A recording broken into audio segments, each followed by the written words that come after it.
Good morning, everyone, and welcome to today's webinar, Improving Airports and Air Service in the Rural West. I'm Lauren Cloward, WGA Policy Fellow. This webinar is part of Reimagining the Rural West, the chair initiative of North Dakota Governor Doug Burgum. You can find more information about the initiative, including recordings of previous webinars and workshops, on the initiatives page at westgov.org. Today's webinar will include presentations from each of our speakers, followed by moderated discussion. We encourage all participants to submit questions using the attendee chat function on the left of your screen. You can submit questions at any time, and they will be incorporated into the moderated discussion. Thank you again for tuning in. We're really happy to have all of you today, as well as our great panelists, and I will now turn it over to WGA Executive Director Jim Ogsbury. Jim? Thanks very much. Thanks, Lauren. Good morning, everybody. I'm pleased to welcome you to today's webinar, Improving Airports and Air Service in the Rural West. As Lauren mentioned, this program is being presented by Reimagining the Rural West, the chair's initiative of WGA Chair Doug Burgum, the governor of the great state of North Dakota. This ambitious initiative is built around three central pillars: opportunity, community, and connectivity. Opportunity refers to economic opportunity. What policies, practices, or tools can governors deploy to help rural communities leverage their assets and participate more fully in a rapidly globalizing economy? Community refers to those things that anchor communal society and make the rural West a great place to live, work, and play. Those things include access to education and healthcare, but it also includes the arts and sports, leadership, and opportunities for civic and community engagement. Today's webinar speaks to the third pillar, connectivity, which refers to the ways in which rural communities plug into the larger world and help bridge the rural-urban divide. It's largely a pillar concerned with infrastructure.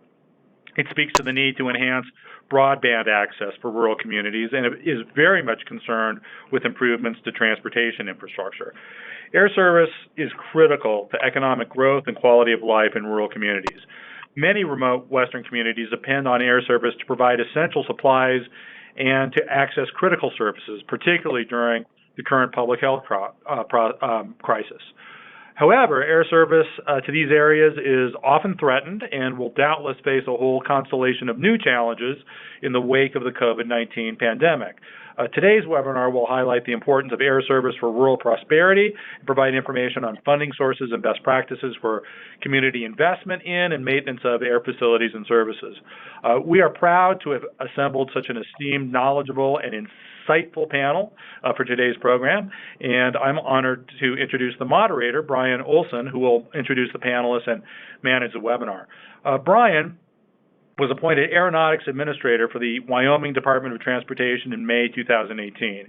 He oversees the distribution of state and federal funds for airport development through the state's Airport Improvement Program. He's also responsible for the design of airport construction and maintenance projects and air service development through the Air Service Enhancement Program. Brian also manages flight services for the governor and other officials on state business. Brian started his career at the Wyoming Department of Transportation in the Bridge program, but his interest in aviation led him to a position as a structural engineer on the 747 program with the Boeing Company in Seattle. In 2008, he returned to the Bridge program and subsequently to the Aeronautics division in 2010. He's also a member of the National Association of State Aviation Officials. Brian, thank you so much for moderating today. I'm pleased to turn the program over to you. Thank you, Jim. Good morning and welcome everyone to our discussion this morning on a topic that is of vital importance to rural communities in the West. This topic has been the focus of my work for the last 10 years, so I appreciate the opportunity to be part of the discussion this morning. As we think about strengthening our economies and improving the quality of life for our citizens, transportation and specifically airports and air service are key and vital to doing that. I did appreciate just thinking about Governor Burgum's three pillars of his initiative this morning: opportunity, connectivity, and community, and really air service and airports and transporting goods and services through those airports are just key and vital to strengthening those three pillars. So with that, I think we'll get going this morning. We have some wonderful panelists. We'll start with Erik Hansen, the Vice President of Government Relations for U.S. Travel. Erik leads development of U.S. Travel's domestic policy agenda and represents the travel community before the executive branch in Congress. Erik focuses on issues related to aviation, surface transportation, infrastructure, and federal travel. He also serves as general manager for the Connecting America Through Travel Conference, which convenes stakeholders to help shape the discussion on revitalizing America's travel infrastructure. Before joining the U.S. Travel Association, Hansen worked for 5 years as a legislative aide on the House Transportation and Infrastructure Committee. So with that, welcome, Erik, and we look forward to your remarks. Thank you, and thank you all for so much for having us on the call today. So as was mentioned, I work for the U.S. Travel Association, which is the umbrella nonprofit group for the entire travel and tourism industry. So as part of our membership, we have the private side of travel, including hotels, restaurants, car rental companies, attractions, but we also have public side of travel as well, including over 350 convention and visitors bureaus, every state tourism office, and a number of large hub airports as part of our membership as well. So with such a broad membership, we have a pretty simple mission, which is to increase travel to and within the United States. So as you all can imagine, increasing air service is a key part of our focus and something that not only benefits our airport members, but really benefits the broader aspects of the entire travel and tourism community. So today I wanted to go over a study that we conducted in 2017, 2018, which looked at air service trends over the past 10 years. And then talk a little bit about what we're seeing in today's marketplace with the COVID-19 crisis, and then cover a few policy recommendations that we're considering that would help increase air service and provide communities with more tools to attract more airlines and increase connectivity. So really, I think the first most important trend, which is on slide 3, is that there's a captive audience in so many communities across the country, and that one of the 4 largest carriers, American, Delta, Southwest, and United, currently control over 50% of their seat capacity on flights out of 155 U.S. airports. Now, at 74 of those airports, so almost half of them, those flights and the seat capacity is controlled by just one carrier. So they have 100% of the seat capacity going out of those airports. So I think one of the most important trends in the past decade has really been the trend towards consolidation of flights, consolidation of frequencies. And then in many cases, what we've also seen is a decline in connectivity as a result. So a few years ago, we did a study on air service connectivity, which measured connectivity really using 5 different metrics. One, the number of direct flights, the number of one-stop flights from any given airport, the number of frequencies, and then seat capacity associated with that, and then the number of carriers that were serving an airport. So on slide number 4, what you can see is that only about 1/3 of the states, or 14 states, actually saw an increase in air service connectivity between 2007 and 2017, where on the next slide you can see that the vast majority of states, 2/3 of the states, 36 states, saw a decline in air service connectivity between 2000 and 2017. In one state, Delaware, actually lost 100% of its commercial airspace during that time period. But you can see there are some other substantial figures there on the board as well, with states like Missouri losing 13%, Arizona losing 13%, Iowa 19%. I think all really across the board, we saw some serious declines in air service connectivity, which means that it was really harder for travelers to get to those destinations, but also it was harder for the residents of those communities to connect not only to the national economy, but to the global economy as well. And what we saw was that this was not just limited to smaller communities. On the next slide, we divided up those figures by airport hub size.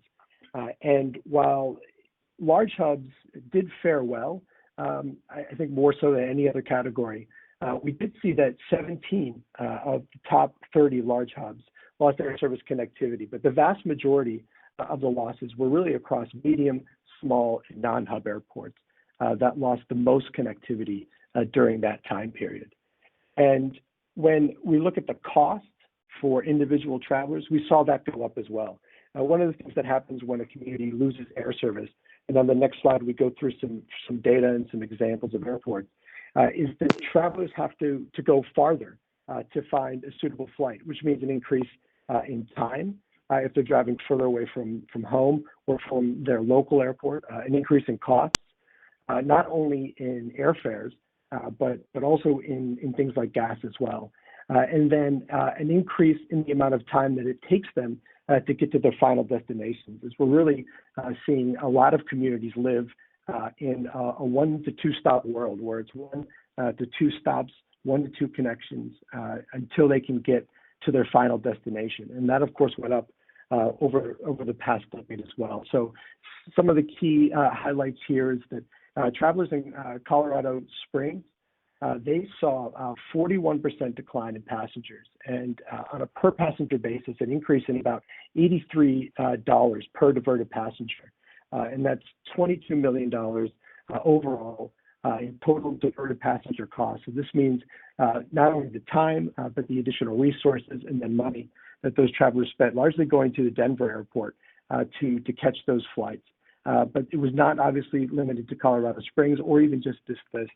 We really saw that prices and the total cost of travel went up across all communities, or most communities in the country. And I think for us, that was, a really eye-opening study, in that it was becoming harder and harder for people to travel across the country, and that some of the small and mid-sized destinations were those that were suffering the most. Now, one of the important aspects of increasing air service is making sure that airlines have access to essential facilities. So gates, terminal space, runways, aprons, infrastructure really plays a critical role, and the cost of accessing infrastructure also plays a critical role in being able to develop air service. Now, on the next slide, you can see one of the big trends. This data is a little outdated. This is from 2017, but it does hold true even today, that about 2/3 of all infrastructure needs are at large hub airports. And those large hub airports have about 75% of all the passenger employment. So those are really the workhorses of the system. And when we're talking about a connecting country where the majority of Americans are about 1 to 2 stops away from the world, most of them are connecting through those large hub airports. And so we're really seeing infrastructure constraints focused there. And I think that the infrastructure constraints at a large hub are really the infrastructure constraints for small and mid-sized cities that rely on those large hub airports for their connecting service. And to the extent that they don't have access to essential facilities there, to the extent that there's infrastructure challenges there, that really has a ripple effect in communities across the country.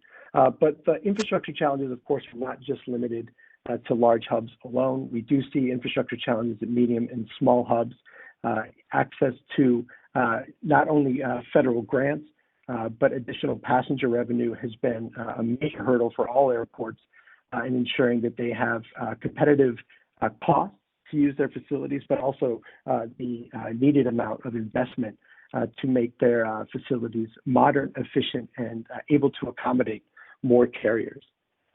So I think obviously, from 2007 to 2017, these are the trends that we saw. I think in 2018 and 2019, those largely stayed the same.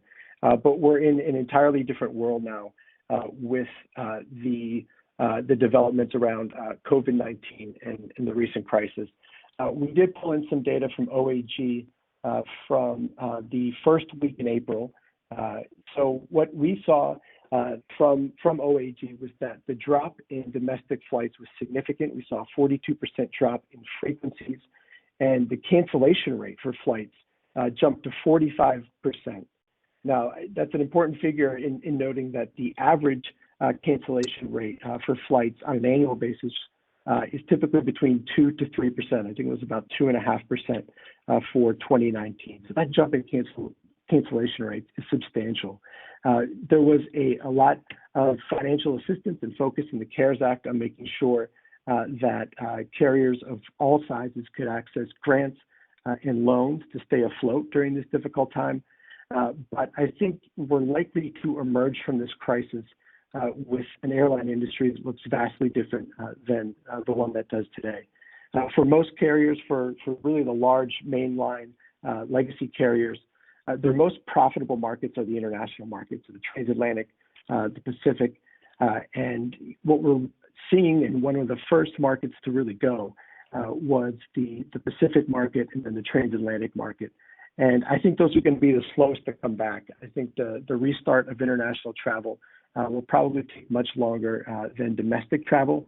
So I think the impact on the profitability, at least for the major carriers, is going to be significant for some time. And that obviously I think is also going to have an effect on their partner regional carriers as well, where a lot of the lower profit flights that have lower profitability, that are a little harder to operate, that operate on those block style contracts are going to be less appealing, I think, to the mainline carriers over time.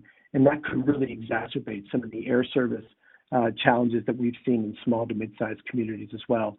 Now, there were some protections baked into the CARES Act. I know other speakers will talk about them today, which would include that any of the carriers that did receive financial aid have to maintain a limited amount of air service to the extent practical. But I think that's going to be a big focus of debate here in the coming weeks and months. But again, coming out of this in the next 2 to 3 years, I think we're going to see a substantially different landscape. So one of the most important things will be to put the right sets of tools into the hands of airport and community leaders to make sure that they can attract air service and start down the long road to recovery. So on the last slide, here are some of the policy recommendations that we're thinking about as we look towards recovery. One, we mentioned that infrastructure challenge. I think we would really like to see airport user fees back in the hands of local airports and not capped at the current $4.50 rate. It's been really stuck in place since the year 2000. What that will do is not only allow infrastructure modernization to happen at a faster pace at large hub airports, but also when you're able to spread out the cost of infrastructure across all passengers that use the airport, it can also lower rates and charges that the airports will charge for the airlines to use those facilities. And that can make it more competitive, more cost competitive for carriers to come in and serve those airports. So from an infrastructure standpoint, from a cost competitiveness standpoint, the PFC is one of the keys that we see to developing infrastructure and encouraging air service. Another key tenet, another policy that we'll continue to fight for is the Defend Open Skies Agreements, which promote competition and choice in the international aviation marketplace. Thankfully, I think while that debate was front and center in Washington for a long time, it's subsided. We're not sure if it'll come back in future years, but that is really one of the core tenets in protecting international air service and encouraging more air service in the future. And then also encouraging competition at the airport level by ensuring that airline domination of gates and facilities is reduced so that competitive carriers do have access to facilities that aren't being used as frequently, to make sure that in the use and lease agreements for airports that they are allowing for those essential facilities to have maximum access to competitor carriers, but also to be used as frequently as possible. And then lastly, allowing innovative partnerships at the local level to encourage more air service. One of the restrictions that I think a lot of communities are facing is that there are prohibitions on cash incentives for airlines and actually for using airport revenue for cash incentives. One of the core responsibilities of an airport is to encourage air service and to serve the entire community. So I think lifting that while making sure that the private sector puts some skin in the game could be one potential tool to encourage communities to have more air service. But then lastly, one of the things we're also focused on is the prohibition on destination marketing in support of air service development. So while marketing is permitted to promote new service to an airport, you have to market today the airport itself, but no one travels to see an airport. If you saw an ad that says visit LaGuardia, I don't think it would be a very attractive ad to really inspire somebody to take that flight. But marketing the destination where people really do want to go and allowing that partnership between airports and destinations, we think could be one way to enhance the tools that communities have for air service. So with that, Looking forward to participating in the panel, and thank you again for having us today. Thanks, Erik. Your comments are all spot on, and I especially appreciated your comment about the infrastructure challenges at large hub airports affecting our rural communities. A number of years ago here in Wyoming, when we were trying to increase our air service in several communities, we ran into gate constraint problems in Denver. So you don't think about it, but our infrastructure is all so interconnected that those constraints can affect our rural communities as well. Our next speaker this morning is Christa Lucas.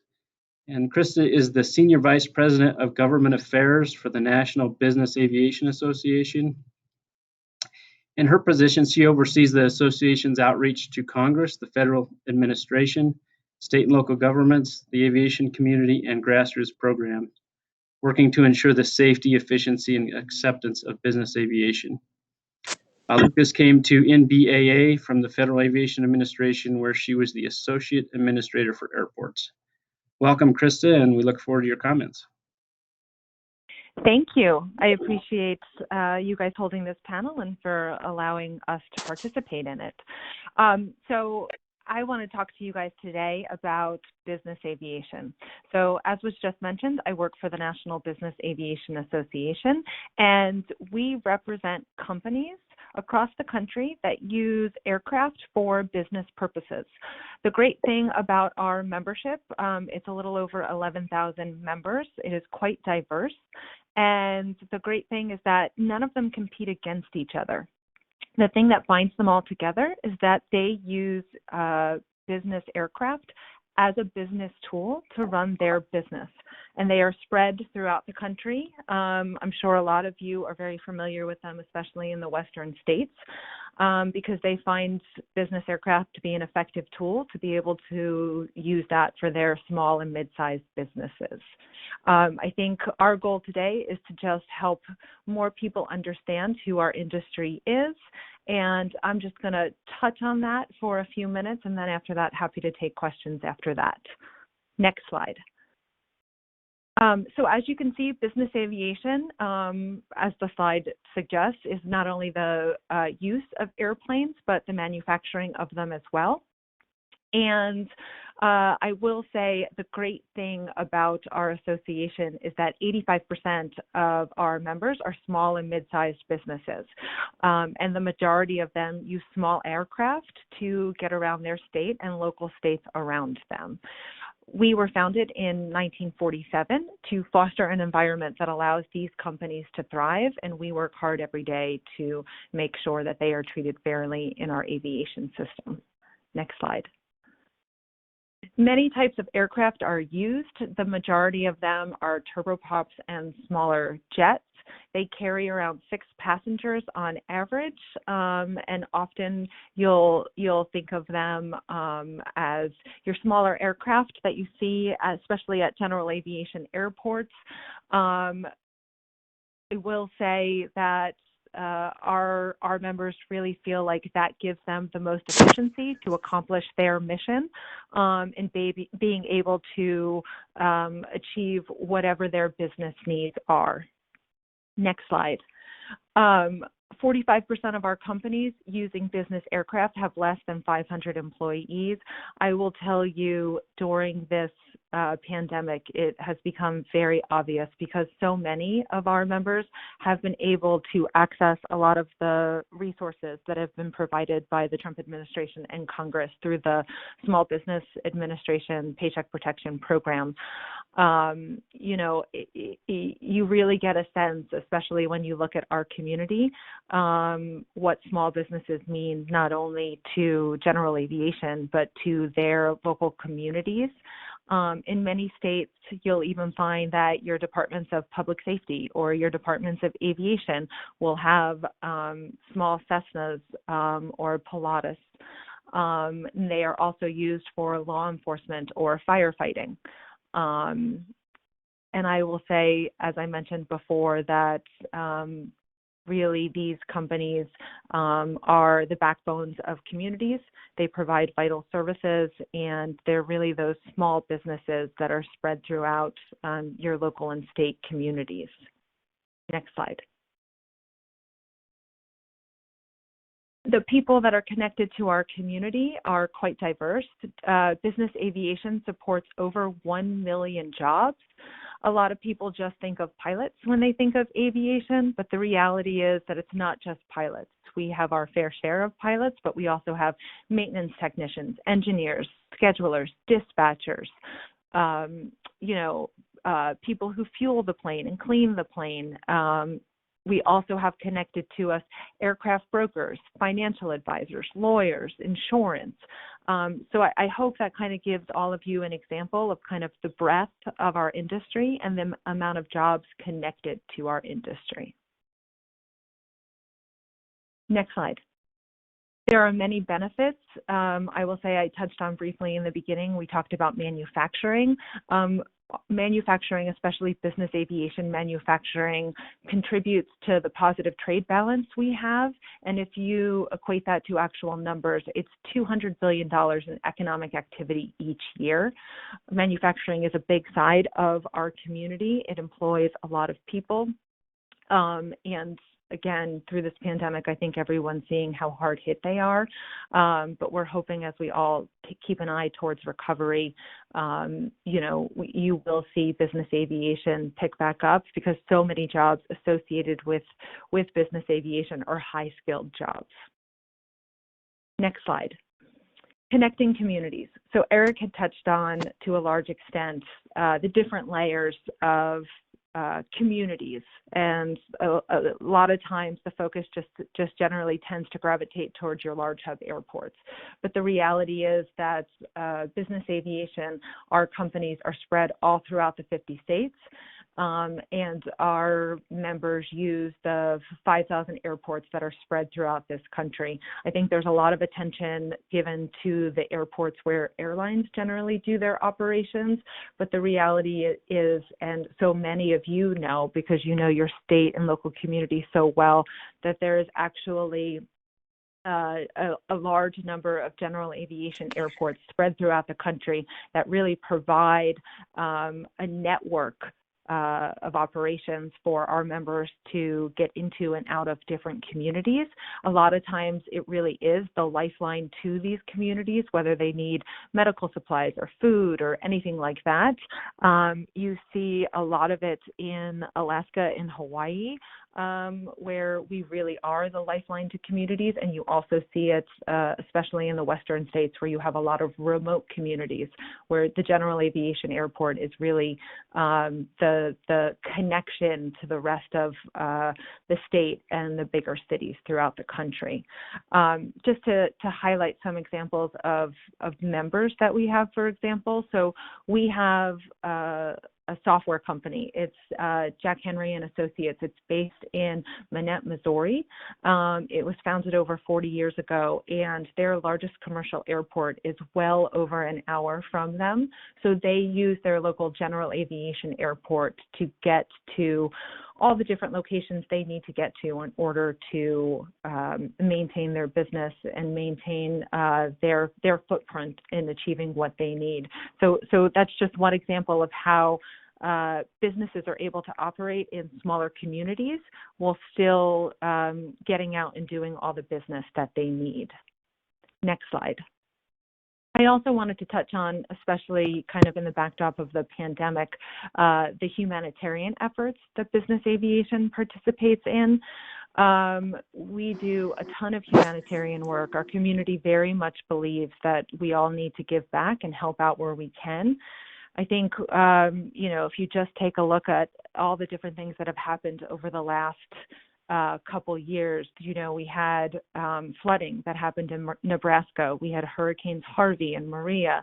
We have had emergency situations and earthquakes in Haiti. And then we also have this pandemic. And in all of those instances, business aviation has stepped up. People have turned what they consider a business tool into a tool that can help in different ways to get medical supplies, food, and other supplies in general into communities, especially when a community comes under crisis or a state comes under crisis. So you really see general aviation springing into action on that front. I also do want to mention, if you have time tomorrow, NBAA is holding a specific webinar on this topic of humanitarian relief and our Heroes Network, which is the network we use to really connect our community with people that need additional support. You can go to our website and sign up for the webinar tomorrow, but it will also give you some more insight into the humanitarian efforts that we do each and every day to support our country, to support our communities, to support our local and state communities. I think you will find that business aviation really believes that we have to give back, and we want to be part of the communities that we operate in.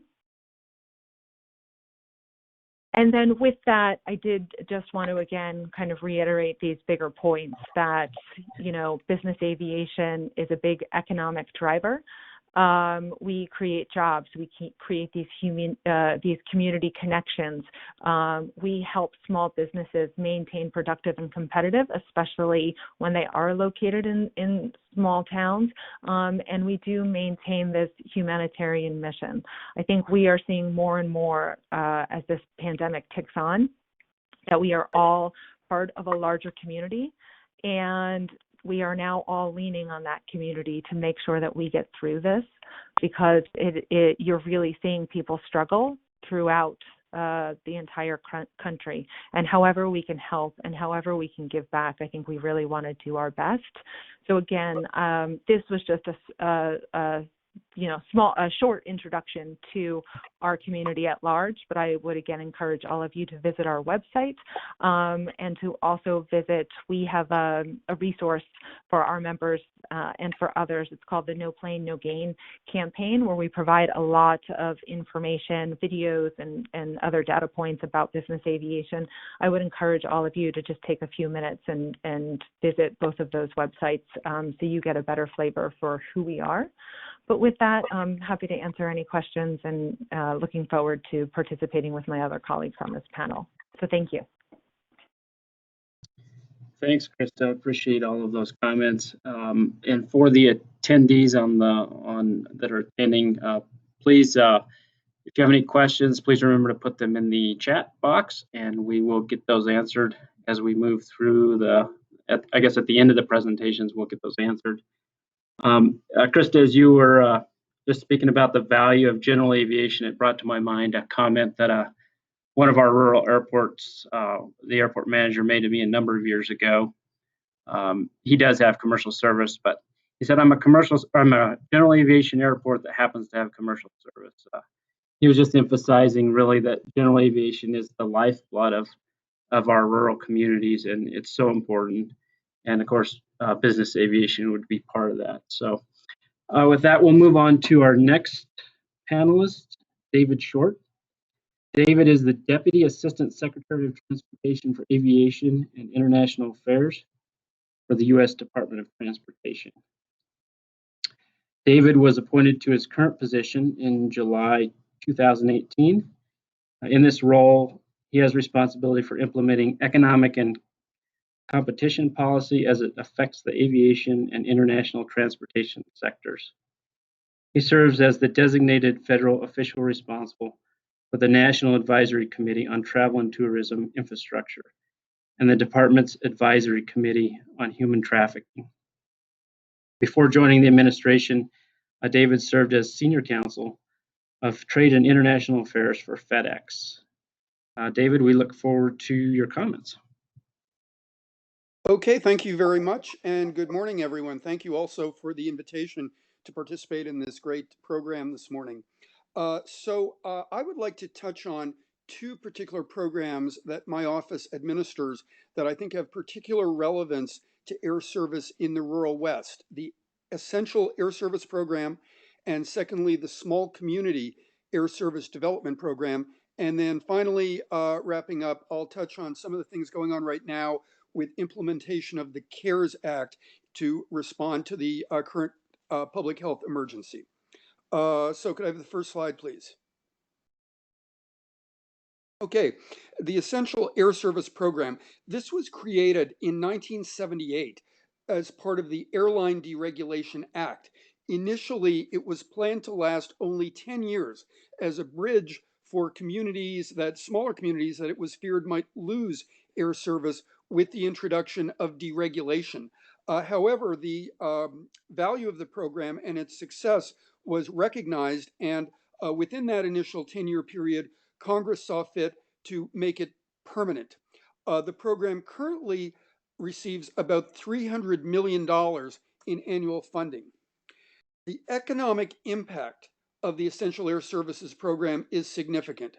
A 2014 study showed that a 1% increase in traffic at an EAS airport results in an increase in income for that entire community of 0.12%. Or stated another way, if EAS can result in an 8% increase in traffic, something that is very achievable, an 8% increase in traffic, the income of the whole community will go up by 1%. And who wouldn't love to have a 1% bonus on their income? So this is really a very productive investment. It's clear that there is economic benefit that flows to the smaller and rural communities all over the country that participate in this program. Those results really shouldn't be surprising.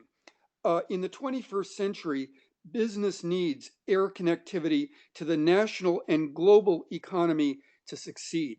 Investors looking to build a plant or a headquarters or whatever sort of investment they may have in mind require reliable, affordable, and convenient air service.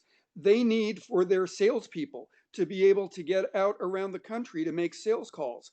They need for vendors to be able to reach their facility to do business, to negotiate contracts so they can buy the things they need to produce whatever it is they're making, and also to attract a quality workforce. They need to provide a high quality of life for those people. And part of quality of life in this decade, in this century, is being able to have air access to the rest of the country and the rest of the world.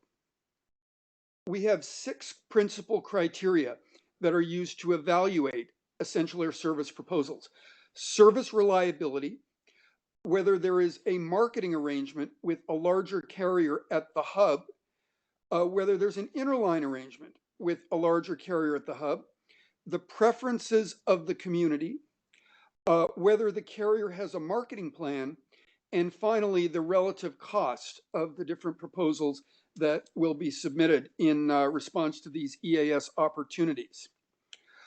One trend we've been seeing, which I think is important, is that more and more there are proposals from regional carriers operating 50-seat regional jets to provide EAS. So for example, the community we are seeing in the slide here, Dickinson, North Dakota, is served by a 50-seat aircraft operated by SkyWest, branded as United Express, linking Dickinson to the United Denver hub. And so passengers flying out of Dickinson on the SkyWest Essential Air Service can buy a through ticket from Dickinson to Denver, connecting to Los Angeles, to Tokyo, to Frankfurt, to Miami, to wherever on the United Global Network they need to go at a through fare, through ticket, through baggage check, and all of that. So it really gives the people of Dickinson, North Dakota, much more than access to Denver. While that's a good thing, it gives the people of this community access to the world. Can we go to the next slide, please?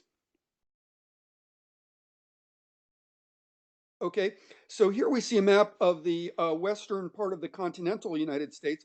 I'm very pleased to report that of the 168 communities nationwide that participate in the Essential Air Service Program, 63% are in the West.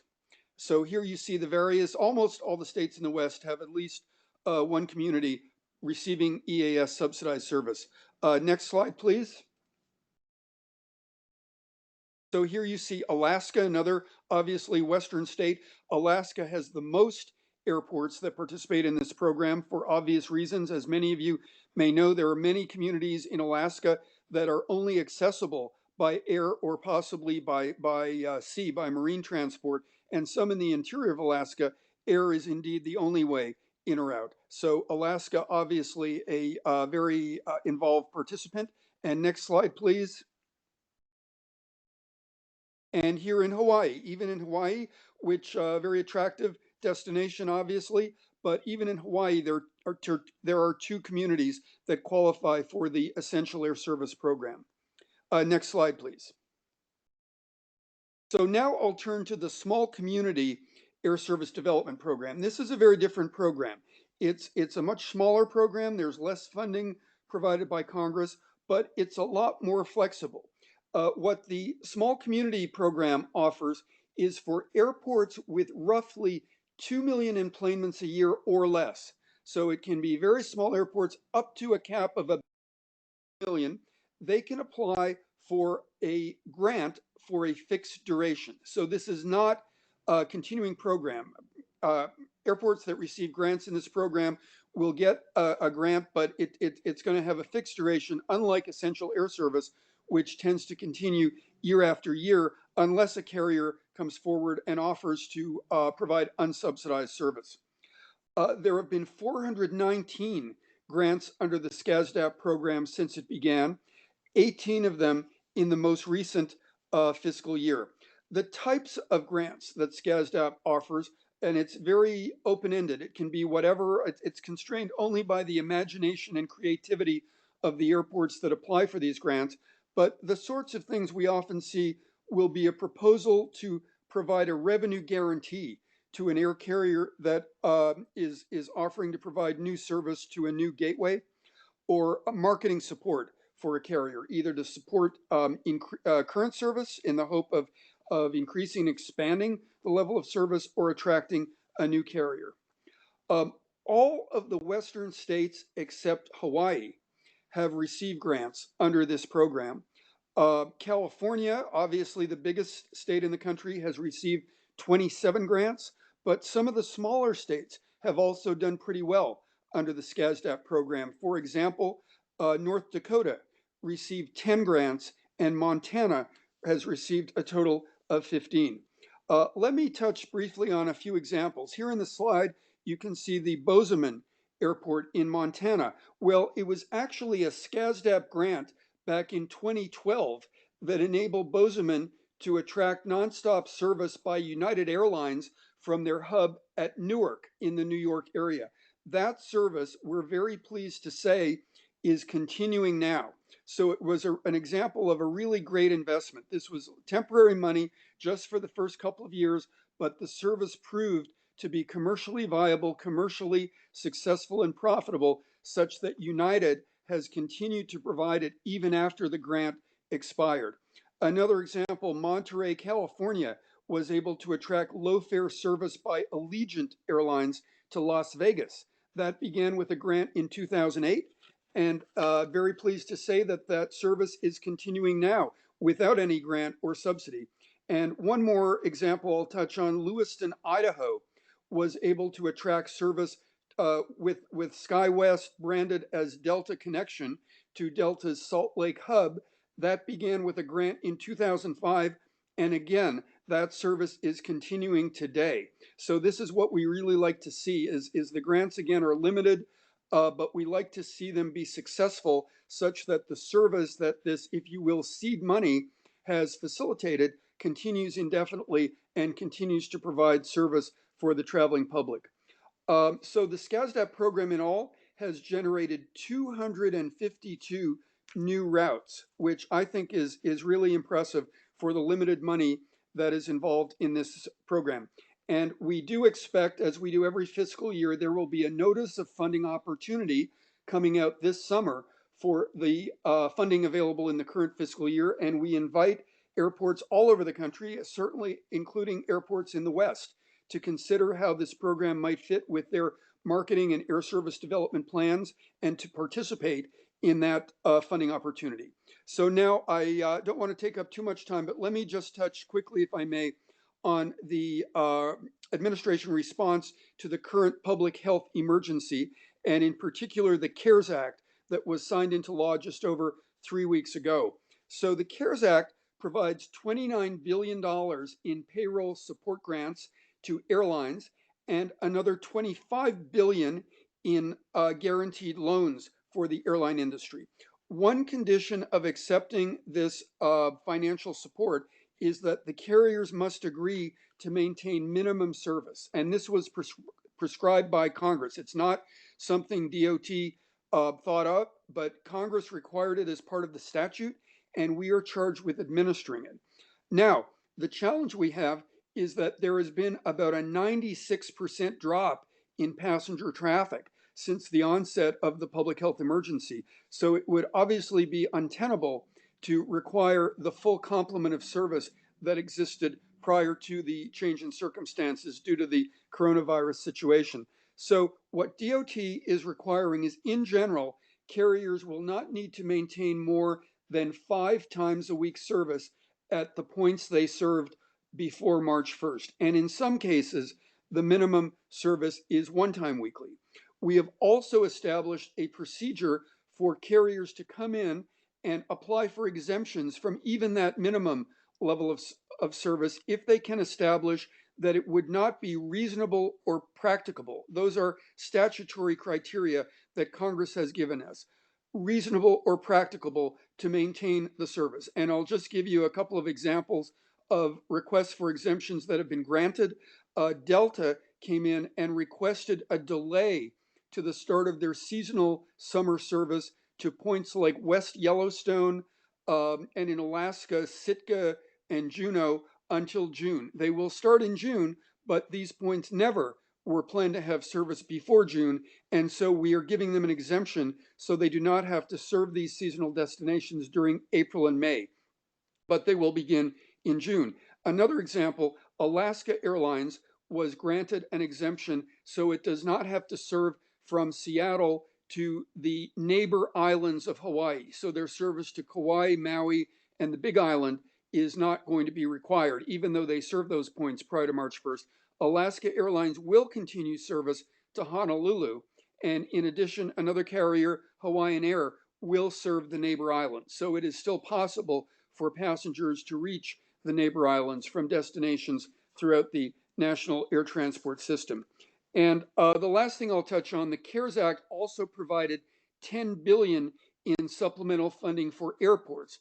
This is being dispersed to more than 3,000 airports in all 50 states. There's one formula for the bigger airports, but in fact, the biggest ones, 7 or 8 of the biggest, are each getting in excess of 200 million. But let me just touch on the smaller airports, since we're focused today on airports in the rural West. And in that case, the funding will be distributed based on enplanements, the cash position of the airport, and their debt situation. So it's a flexible formula that takes into account more than simply enplanement numbers.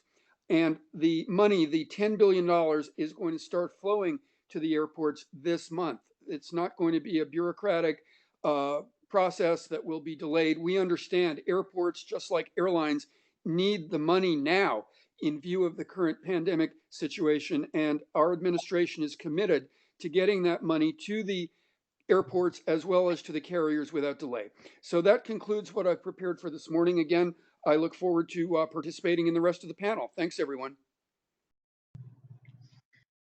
Thanks, David, and thanks for your overview of EAS and the SCASOP program. And appreciate the what those two programs have done for our state.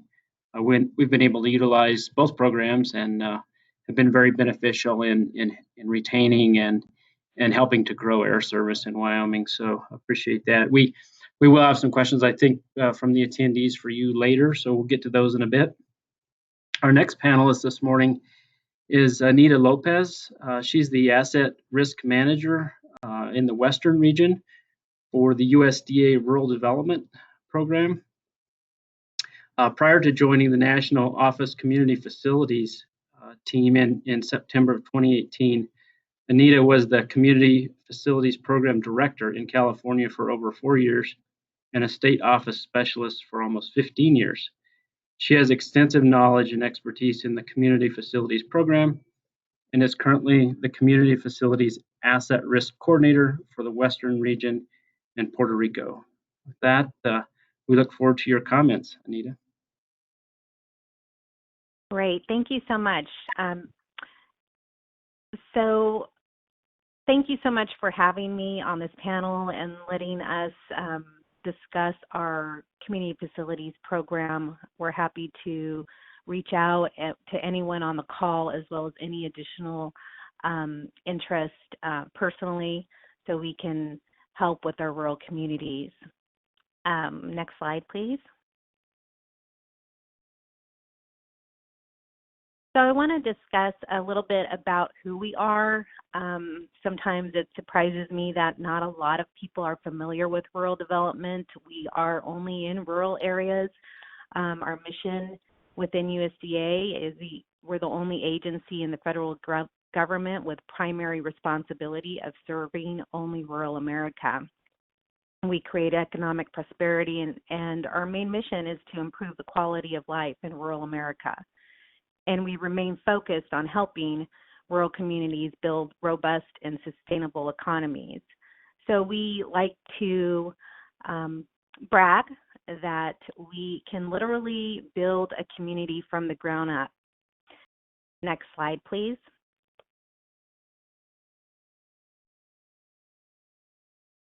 So rural development has a capacity to build basically a community from the ground up. We have 3 mission areas. There are rural business and cooperative services, focusing on businesses and establishing new services. Our rural housing service, which the Community Facilities Program is under, also assists with single-family housing and multifamily housing. And then our rural utilities service focuses on water and environmental programs as well as electric and rural broadband. So these are different mission areas under rural development that are extremely key in assisting our rural communities.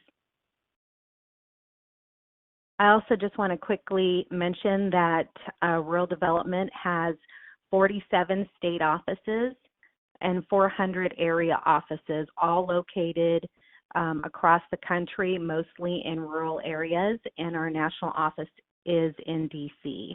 I'm actually located in California, and I, like earlier mentioned, I service the Western region and Puerto Rico. Rural transportation infrastructure is a very high priority. We are extremely focused on assisting our rural communities to provide financing to build the needed infrastructure. We know that there are so many needs for our rural communities, and we are out there assisting as many as we can. The Community Facilities Program can finance more than 100 different types of facilities, roads, bridges, airports, harbor rebuilds, port and railroads. We also do a lot of healthcare, a lot of first responders. We can literally, we like to say that it's not what we can do, it's, it's minimally what we cannot do. So I want to just go over a few items about our program. The Community Facilities Program can make direct loans to eligible applicants, which are public bodies, nonprofits, and federally recognized Indian tribes. And our direct loan program is for communities that are less than 20,000 in population. And we do have a guarantee program, and that population threshold is 50,000. And you can see on the slide that some of the eligible purposes. We do a lot of new construction, renovations, improving facilities. We do a lot of major vehicle purchases. You can see right there, fire engines, police cars. And also, part of the loan component can be a refinance of existing debt as long as it's less than 50% of the total project cost. So a little bit about our direct loan. Currently, our interest rate is 2 3/8. We have a term of up to 40 years. And we like to establish a security packet that will protect the interest of the government. We look at repayment feasibility, and we also look at the ability for the applicant to obtain other credit prior to coming to our program. Next slide. Our guaranteed program is through an actual traditional lender, and so you can see that there, the interest rate is set by them, and also a maximum 40 years. Typically, with a guaranteed loan, it's usually about 25 to 30, and we can do up to 90% guarantee. Next slide.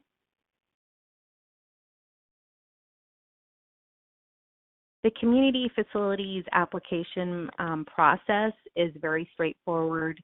We have a pre-application process that determines the basic eligibilities of you and your project. Are you an eligible applicant? Are you serving rural residents? Are you located in a rural area? And then once we determine that, we invite a complete application and go through the feasibility, environmental, the architectural report, and assessing the security package. So it depends really upon your project and which stage you are at of the time that it might take to get through the process. Best practices, definitely plan and start early on your project. And also, reach out to your local rural development office. We service every county in the country, but only in those communities of less than 20,000. So your state office or your area office are your first contacts. And so once you begin that process, then they reach out and we have a discussion about the project and any, items that we may require or that may need to be obtained. So really the best thing is to just reach out to your area office specialist, your state office specialist, and begin your discussions. Next slide. This year, our fiscal year appropriation, we received $2.8 billion for direct loan money. And our guaranteed loan program has approximately $500 million. We also have other grant programs that are for various projects and specific target areas. Next slide. Here's a look at our current outstanding principal balance. We have about $11 billion in assets. As you can see, our healthcare area is almost half of our total $11 billion, and 48%. Public buildings and improvements, we're looking at 10%. Education and cultural is another very large sector. So you can see the versatility of our program. We really look at every type of project. Next slide.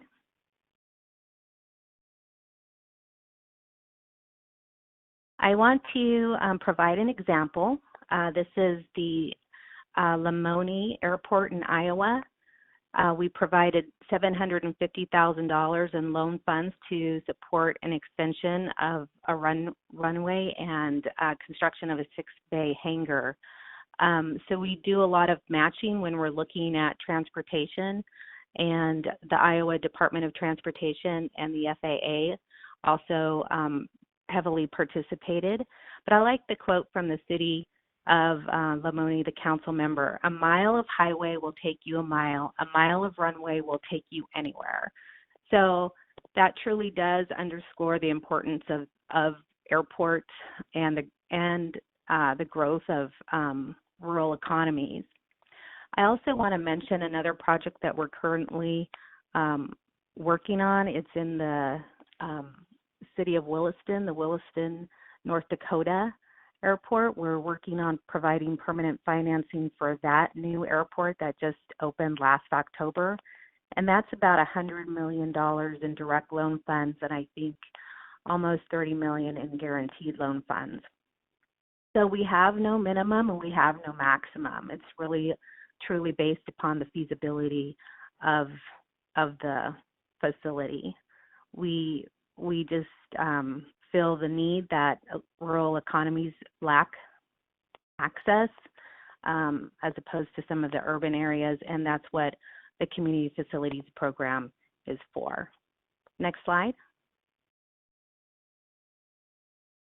I want to mention that we do have a rural transportation infrastructure guidebook. I did email that to Lauren yesterday, so hopefully she can put that on the website, but if not, the URL is at the bottom. And we also have, next slide please. We also have a guidebook as well. It's kind of lengthy. It definitely helps in understanding the application process and some of the best practices too, and some examples. So we also have that tool, and the URL is there as well. Next slide. Yeah. Okay. And I'm happy to entertain any questions as well, and appreciate the opportunity to discuss our program. Thank you so much. Thanks, Anita. That was very interesting and good to hear. And I'm for sure going to pass along some of that information to our rural airports. I think that they have utilized the program from time to time, but it looks like it would be a excellent opportunity for some of our small airports. With that, I think we have a few questions from our attendees that perhaps we could get an answer to. I think that they're for David. So one question is, will SCASD funding be available to offset increased expenses in minimum revenue guarantee payments due to COVID-19? So my understanding of that question would be some communities provide minimum revenue guarantee payments for airlines to serve their communities, and would SCASD be available to offset any of those expenses in those MRGs? Right. Well, I'm a little hesitant to comment on a hypothetical, but in general, SCASDAP is for new projects to attract new air service of some sort. So, and again, there will be a competition opening up this summer. As I mentioned, we'll be issuing a notice of funding opportunity in the summer. And so I wouldn't foreclose airports from submitting whatever they need in response to this notice of funding opportunity.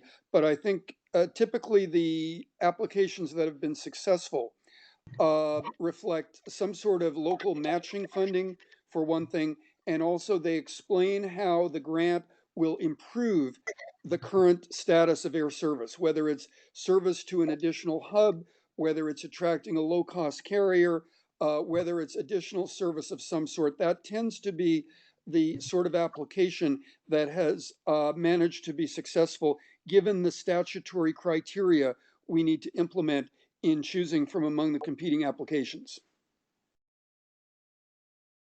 Okay, thanks for that, David. Another question along those lines is, what does the US DOT anticipate the return to service, what do they anticipate that it looks like if an airport requests an exemption to reduce their flights down to just one flight per week or no flights? Will that airport be at the back of the line for reopening service? I suppose that there's a couple of issues there. There would be the USDOT perspective on that, and then in addition, there would just be the airline and their perspective on that. So maybe David, if you could maybe touch on that. When an airport requests an exemption, what does that look like to come back online? Okay, well, I'm not sure if the context is an essential air service airport or a non-EAS airport. Let me take the second example first. So for the many hundreds of airports that are not involved in the EAS program, as I mentioned, there is a minimum service obligation, it's called, for any air carrier that accepts the economic relief provided by the CARES Act. And in some cases, it's as many as 5 flights a week. In some cases, it's as few as 1 flight a week. And it's also possible that a carrier could come in and request an exemption from that entirely. And some of those requests, I think 5 have been decided so far. Let me see, Spirit, JetBlue, Delta, Alaska Airlines, and Hawaiian Air are the 5 that have been decided so far, and a number of other carriers have exemption requests that are still pending. So it's possible that the department could be persuaded that it would not be reasonable or practicable to maintain service at whatever community we're talking about. In those cases, the exemption is generally through September 30th, because that is under the framework of the statute of the CARES Act. Carriers need to maintain service initially through September 30th. That's the period covered by the payroll support grants, and so that's the initial period they need to maintain service. The department indicated it's possible that that obligation could be extended, and we anticipate that in August we will take a look at the situation and advise the carriers by August whether the service obligations will be extended beyond September 30th or not. For the EAS airports, they are treated completely separately from the CARES Act service obligation. This was made very clear in the order that if an EAS carrier, for example, is obliged by the EAS contract to provide 12 flights a week, as an example, at a certain airport, then the CARES Act does not supersede that. It does not reduce that obligation to 5 flights a week. The obligation is still there under the EAS contract to provide 12 flights a week. Now, having said that, we've heard from a number of the EAS carriers and some of the communities in support of them that they really don't need or want 12 flights a week anymore, or whatever the number is specified in the EAS contract. Given the 96% drop in passenger demand, it makes no sense for any of us to see empty airplanes flying back and forth, whether it's an EAS route or a non-subsidized route. And so the department is currently looking at those requests, and a decision has not yet been made. I think you all can look for a decision in the very near future, in the coming days. But it's possible that taking into account the balancing of all the affected interests, the communities, the air carriers, the national air transportation system, it's possible that the department will, to some extent, grant the request and have some reduction in the EAS service levels. And in that case, it's unclear now how long that reduction will be allowed. It's what I think is possible is it will be initially for some period of time, let's say maybe a couple of months, something like that, with the possibility of renewal. And then maybe let's look at where things are. I don't know, in June, in July, and August, let's look at the extent of the recovery, the extent the demand is picking up, the extent communities may want restoration of some or all of that service, and then decide where to go from there. So I think if there is a reduction allowed, and again, that's still pending before the department, but if there is a reduction in EAS frequencies, it's probably going to be for initially a limited period of time with the possibility of that being extended. Thanks for that, David. While we're on the subject of EAS, I did have one question. As we move out of the COVID-19 pandemic, so post-COVID-19, do you see any opportunities for new entrants into the EAS program? Is there a possibility of that happening? Maybe touch on that a bit. Right. Well, under the current statute that Congress has given us to work with. I'm afraid that is not possible. The criteria for EAS points in the 48 states other than Alaska and Hawaii is that they must have had subsidized EAS during the fiscal year between September 30th, 2010 and September 30th, 2011. So it's a finite set of points. Either the community had subsidized service during the 2011 fiscal year, or they did not. And if they did not, then they are not eligible. In Alaska and Hawaii, it is more flexible. So it's I won't take the time to belabor this with all of the details of that. It is possible for additional points in Alaska and Hawaii to join, but in the other 48 states, that would only be possible if Congress saw fit to enact an amendment to the current governing statute. Okay, thanks for that. I guess switching gears a little bit from EAS to general trends that we've observed in the industry pre-COVID-19, such as the pilot shortage and a move to larger aircraft in commercial air service and a variety of things. I guess the question is, what kind of long-term implications do you all see to those trends from COVID-19? And I understand it's sort of a crystal ball type question, but going forward, do we see the pilot shortage significantly decreasing and not becoming a problem, or just a small bump? There'll be a small bump in it, and then particularly the question about the move to larger aircraft, will that be reversed, or will it be continued and maybe even accelerated? So I don't know, if you all have any thoughts on that. And would Erik, would you have any thoughts on that? Yeah, I'm happy to take a stab at it. I think in terms of the pilot shortage, I think for the next couple of years, that problem won't probably be as immediate as it once felt. But I do think that if you look at the recovery time, and if we are even looking at a 2 to 3 year horizon on full recovery, we'll begin to get back up to pre-coronavirus levels. I still think that the pipeline for pilots is going to be an issue, and it's going to be an issue that impacts, I think, small and mid-sized airports disproportionately, and regional carriers disproportionately. So it is going to be something I think that will eventually come back. It may be there may be a bit of a reprieve from that being an immediate focus, but it will certainly be an issue. And I also think that the challenge of reduced connectivity, whether that's reduced frequencies or whether that's smaller airplanes or reduced seat capacity, could be another trend in the marketplace as well. Again, I think the service to small and mid-sized cities is often not as profitable as some of the mainline routes. So I think it'll be challenging to bring that service back in the same way that it was there before. And I think there are a lot of questions about whether or not we're going to see further consolidation in the airline industry following this crisis.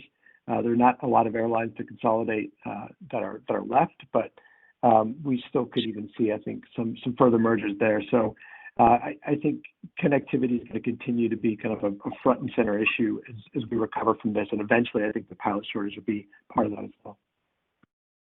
Yeah, I agree with you, Erik, on that. Is there anybody else that would like to jump in on that? This is Christa with NBAA. If I could just follow on a little bit on what Erik said. So if you look at the pilot shortage from business aviation's perspective as well, I think before the pandemic, we were very fearful. We were very concerned that there were not enough pilots in the pipeline, that there were not enough mechanics in the pipeline. And the growth projected and the needs that people were expecting 10 years out, 20 years out, we did not have enough in the pipeline. I definitely think, to Erik's point, the pandemic is a game changer. And a lot of the shortage, I think, will be dictated by, I think Erik mentioned this earlier, kind of what happens within the airlines and any consolidations or anything that happens kind of at that level.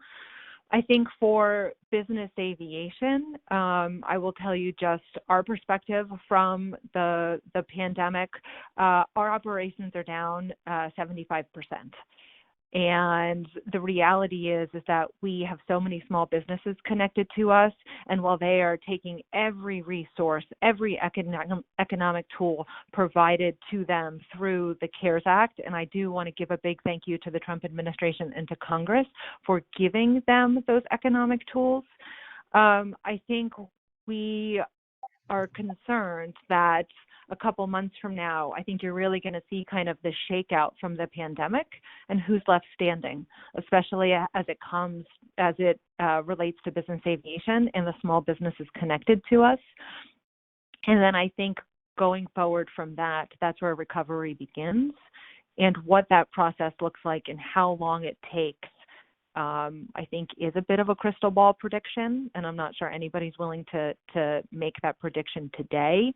But I think we still, in the back of our minds, keep an eye on the workforce issues because they haven't gone away. They might have just been deferred 2 or 3 years. But I think it's still out there, and I think we would say, yes, it's not the hot topic being discussed today. I think we're all very focused on just making sure business aviation is still around and our small businesses are still there 6 months from now. But I think we would say don't let that issue fall off the radar screen because it hasn't gone away. And I guess we still hold out hope that recovery is going to happen. And when it does, that is a wonderful thing. But we do actually need a pipeline of pilots and mechanics and all the other jobs connected to aviation. So we can't take our eye off the ball on that. Yeah, I think that's spot on, Christa. Before we move on to maybe a general question, I do have one more specific question that like an attendee might have asked, and it's for Erik. Could you explain a bit more about the airport user fee? I assume that's the passenger facility charge, PFC. For folks who aren't familiar, is it set by statute, and how does it impact cost competitiveness? So just maybe a little bit more color and context around passenger facility charges. And David could probably jump in if he wants to add anything. Sure, absolutely.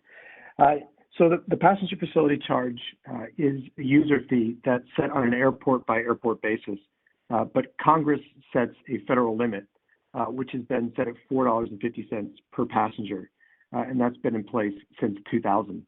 Now, those funds, the PFC revenue can be used a little more flexibly than AIP funds, so that not only going to be used on the air side of an airport, but it can also be used on the terminal and land side as well.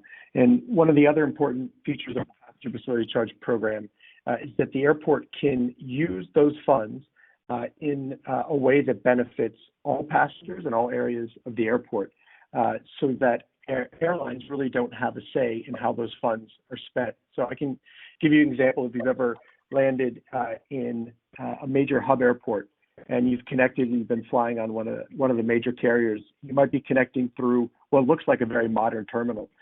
But if you fly back through that airport and you're flying, let's say, on Spirit, you might land at a part of the terminal that seems a little run down, a little dilapidated. The connection time, the space between the gates is a little longer. One of the reasons for that is that at the large hubs, they get a lot of their revenue from airline use and lease agreements. And when the airlines provide that revenue to the airport, they can dictate where those funds are spent, how they're spent, and what part of the airports they're invested back into. That's not the case with the passenger facility charge, where the airport has control, and they're able to really use those funds in a way that achieves goals, again, across the airport to any number of carriers without a say for any one particular airline. So one of the things that the passenger facility charge can do is be invested into terminals that accommodate more competitor carriers, low-cost carriers, carriers that are providing more point-to-point service. Then another way in which they can benefit an airport is that when the revenue is spread across all passengers, so if a passenger is flying into an airport and they're all paying $3, those infrastructure costs are getting spread out over all the passengers that use the airport. And what it can do is actually lower the cost per enplanement. It can lower the cost for all carriers to use that airport because a little more of those infrastructure costs are being borne by all the passengers. And that can make it more competitive for new carriers to come in with lower rates and charges, or for carriers that already use the airport to lower the prices. So there are any number of benefits of the passenger facility charge, but really it was a tool that was created to encourage competition at an airport, and that's what we see as the main benefit for those charges. We'd like to see that cap increase because it hasn't kept pace with inflation. Yeah, I completely agree, Erik. David, do you have any other comments on that?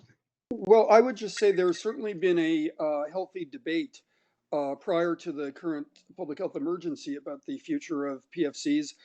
You have airports and other interest stakeholders like Erik's organization making very effectively the case of potentially raising the cap on PFCs and making other modifications to the program.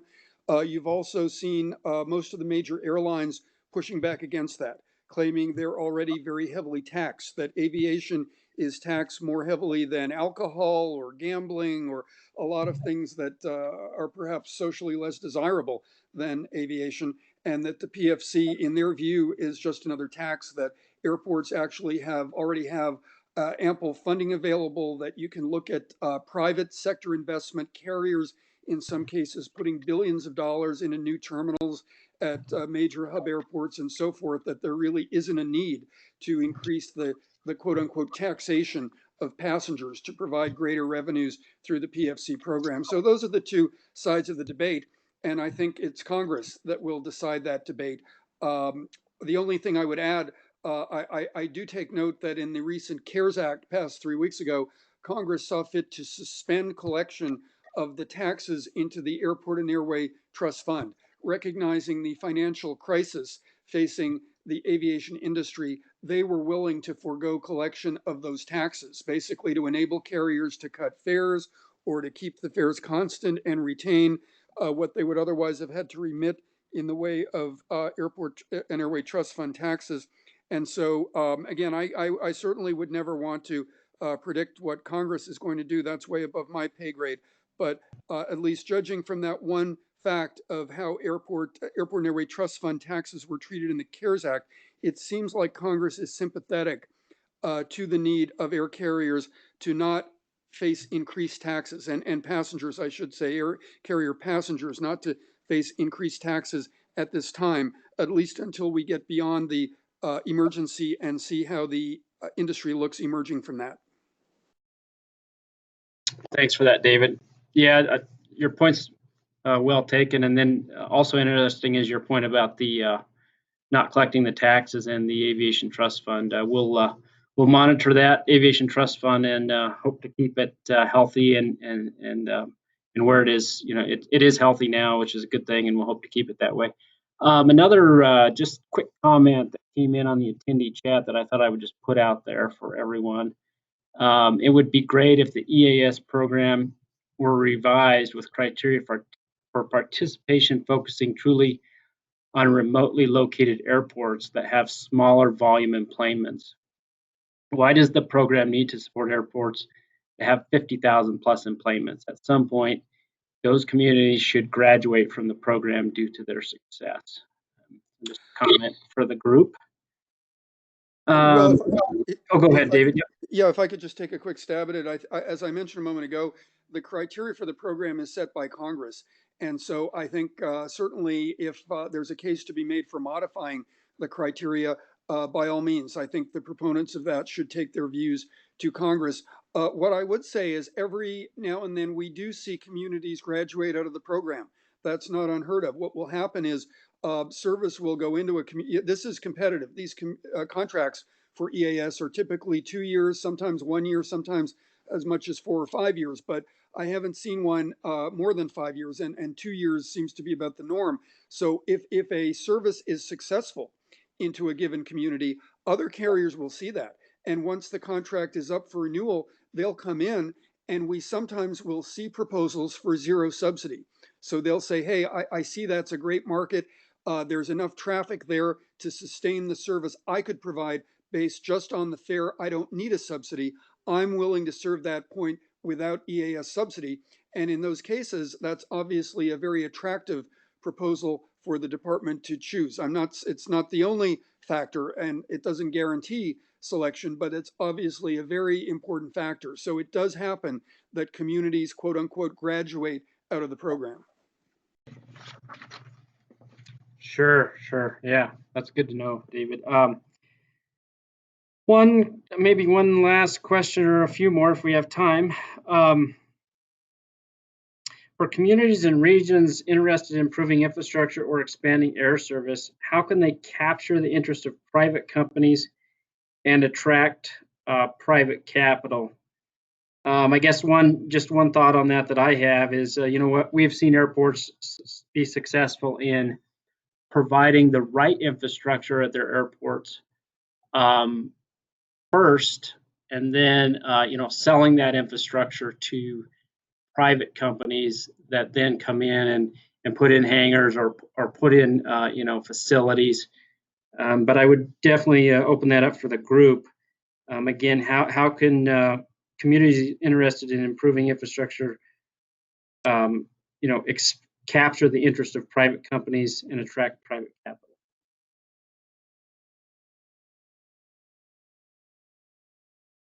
So this is Christa with NBAA. If I could, I would just say, to piggyback off of what you just said, I think it's also helpful for a lot of the general aviation airports to work with the business community, their local business community. For a lot of our members, it's always nice when there's just an open and direct dialogue about the needs that they see, that they're projecting for their businesses down the road, and how the airport can help in that, how they can partner together. And then I think it's also working with the local Chamber of Commerce, the local economic development agencies that are there, even broadening it out to a state level to help with that, because it's really kind of building out a comprehensive plan as it relates to the overall economic development, business development for the individual area. This is Erik. As always, I agree with Christa. I mean, I think from the standpoint of the travel and tourism community, when we're looking at successful partnerships for air service development and infrastructure development, it is that close relationship between the airport and the business community that makes, I think, all the difference. I think, an airport on its own is very effective at marketing the facilities and the rates and the services that they can provide to airlines. But what the business community provides is really that perspective on the demand locally, and who's going to be flying on those aircraft, who's going to be in the front of the airplane, what markets do they hope to reach, where are their visitor markets that are going to be inbound, what are the needs of the local businesses for the business travelers that are going to be outbound. And I think one of the most important trends that we've seen is that at conferences like Routes, that collaboration between the destination and the airport, the business community and the airport, have really grown over the past number of years. And I think those partnerships are oftentimes the ones that tend to be the most successful in attracting not only investment into the airport, but also attracting carriers and making the cases that need to be made in order to encourage that air service. Thanks, Erik. Anyone else on that?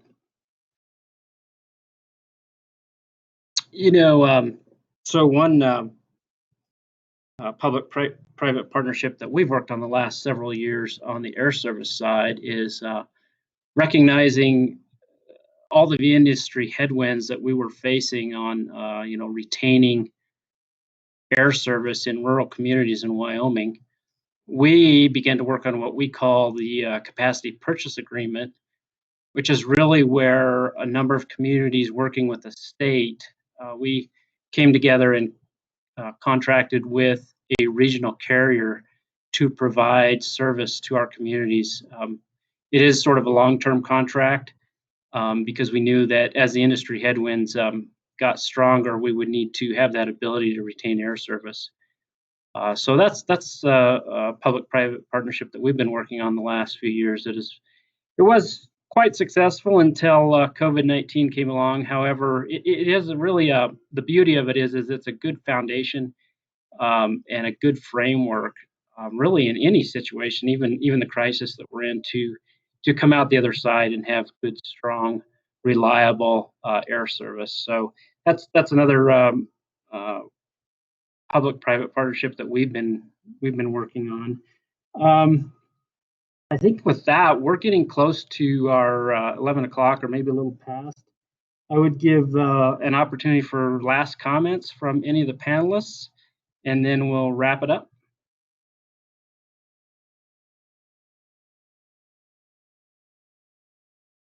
Hearing nothing, Lauren, it's over to you.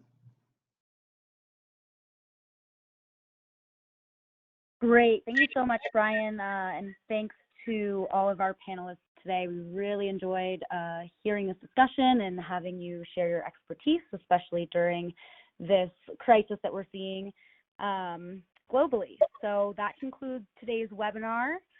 Again, we'd like to thank you guys and also everyone for tuning in today and for your continued interest in and support of the Reimagining the Rural West initiative.